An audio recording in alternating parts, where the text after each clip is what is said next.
Hello, Talmadge Smedley here with T's Doghouse, and once again I'm in the doghouse. Today I wanted to take a minute to talk to you about pressure.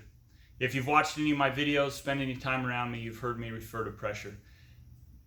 I think it's one of the most important things to understand as a dog trainer and as a person, because every action that we take or anybody or anything around us takes is preceded by some form of pressure.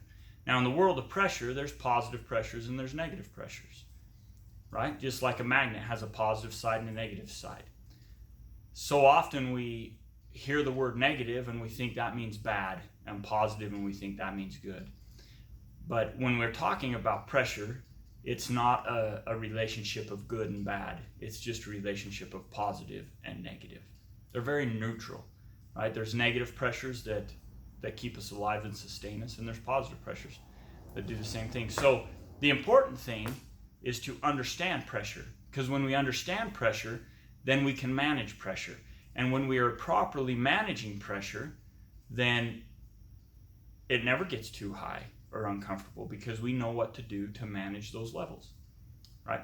So as dog trainers, which is what we're doing here, we need to understand it and help the dog come to understand it, so the dog can also be an expert at pressure management. So let's look at pressure for a minute. As I said before, there's positive pressures and there's negative pressures. A positive pressure is any internal desire or drive to gain something, right? It's the things we're working towards that we want. We have pressure that drives us that direction. That's a positive pressure because we are working for the gain, right? We're doing things in an effort to gain something. So negative pressure is the opposite of that. Negative pressure is any internal pressure that we feel that causes us to want to avoid something or move away from something, right? So that's a negative pressure. Both pressures come into play. And if you've watched my video about Mama's Cafe, you'll understand better how those come into play. If you haven't watched that video, go watch that video, so that you understand the relationship between positive pressures and negative pressures. Today, in this video, we're just going to talk about pressure and what I call the pressure continuum. And that's how we manage pressures, right? So we take a positive pressure or a negative pressure, and we scale that out, right? So that's what I've tried to do here with my pressure continuum. And I hope you can see it.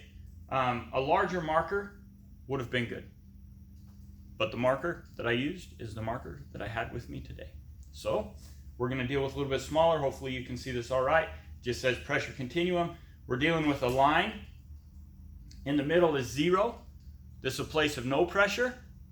Over here we have positive, and I've rated it up to 10, but it goes on for affinity. And we have negative. And again, I've scaled that out, but it goes on well past negative 10, right? So at 0, that's a place of no pressure, and it's also a place of no action. If there's no pressures, then there's no actions. Positive pressures or negative pressures. When there's no pressure, nothing moves. There's no action. As we move up the scale, let's work in the positive side. There's going to be a point that starts an action, right? So at 0, we have no action. But sometimes at 1, 2, 3, 4, 5, we still don't have action. But at some point, there's gonna be action. When the pressure gets high enough, then there's gonna be action, right? Same thing on the negative side. As we go up that scale, there's gonna be a point when there is action. Now, pressure management is being aware of the pressures so that we identify them at very low levels, so that we can go into the action that we know brings the desired release of pressure and reward. Now we're talking about PAR, right? Pressure, action, release of pressure, reward. If you don't know what PAR is, look up my video about PAR. It's my favorite 4-letter word to use when dog training. So as we go up that scale, there's going to be a point of pressure. As we understand pressure and manage pressure well, we can go into the action much sooner in that scale, therefore controlling the levels of pressure at hand, right? It's a pretty simple concept. I refer to it as the pressure continuum. and I'll refer to it in many videos. You know, when we're applying a pressure, say through a leash or through a desire the dog has for a treat, we want to teach that dog to pay attention at the very lightest levels of pressure so that it can get its rewards sooner, right?